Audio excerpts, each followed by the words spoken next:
Stari, kakšen je tvoj sanski poklic? Moj sanski poklic? Jaz bi verjetno šel influencer, ali kaj takega. Influencer? Ja. Ma veš, kaj zahteva biti influencer? Ja, da uživaš, da veš, se snemaš, ne vem. Če bi rad preveril, smo tu vprašali znane slovenske influencerje, ki so bili z nami na otvoritvi YouGoGo. Dajmo si pogledati. Fatje, prvo, kako je biti influencer? Normalno, ni nič posebnega, pač samo si te identificirajo kot influencerje. Ja, pa ne, včasih je naporno, na momente pride naporno. Dosti ljudi te pozna in pole nekako se moraš, pač ja, moraš paziti, kaj delaš, ne, ker imaš vpliv in bom rekel, se moraš prikazati v dobri luči. Meni se to, če mi reče nekdo influencer, se mi tako, sicer je malo vedno je ta malo čuden zvok influencerja ali vplivnice, ampak meni se to ena ful lepa stvar. Zaradi tega, ker dejansko pomeni, da si pač vpliv nekim mladim ali pa drugim ljudem, ki te spremljajo.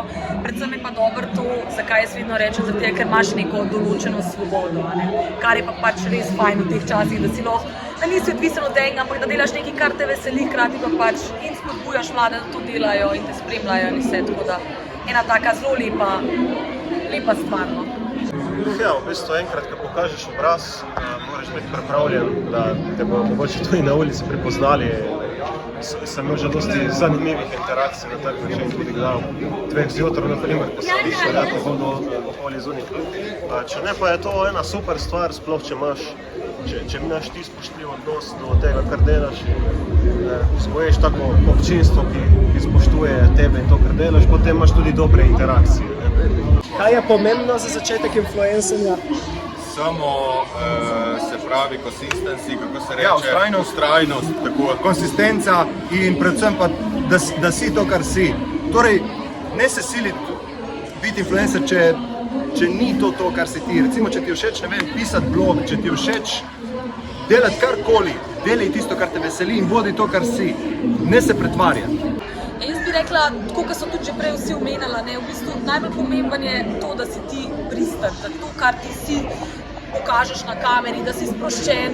Ni tako vedno tudi rečem, ni za vse to, pač ni, eni so recimo nesproščeni ali pa sploh jih to ne zanima, nočejo tega snemati, tako da predvsem to, da si ti dejansko ti. Mislim, da ti to v bistvu, malo citiram Spidermana, ti da ogromno odgovornost v bistvu, zato ker si ti potem odgovoren za neko motivacijo, inspiriranje, v mojem primeru bolj mlade publike. Je fajn izkušnja in dejansko danes je to eden od najbolj pogostih sanskih poklicov, če tako pogledaš. Morda kako se spopadate s kakšnimi negativnimi komentarji? Ti povem iskreno, najboljši jih je ne čitati. Ja. Komentarjev probamo čim manj brati, se pravi, da jih ne gledamo sploh. Seveda se dobi zmera kakšen, kaj je negativen komentar, to nas ne prizadane. Ja, tako. Si ne smeš vzeti srcu. Jaz sem jih imela kar precej, pa še vedno jih imam, ampak jaz bom tako rekla, mislim, da te to samo še z leti in leti malo bilda oziroma zgradiš dobiš neko trdo kožo.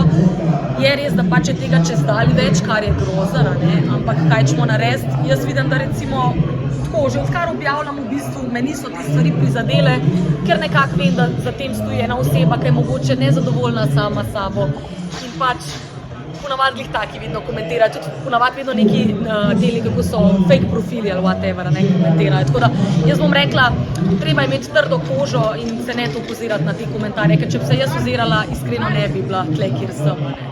Maja, to pa redi, ko dosežeš neko določeno velikost, to pride tudi in to je bolj znak tega, da si zares uspel, če tako hočeš. Tako da ne se ni treba sekirati za to.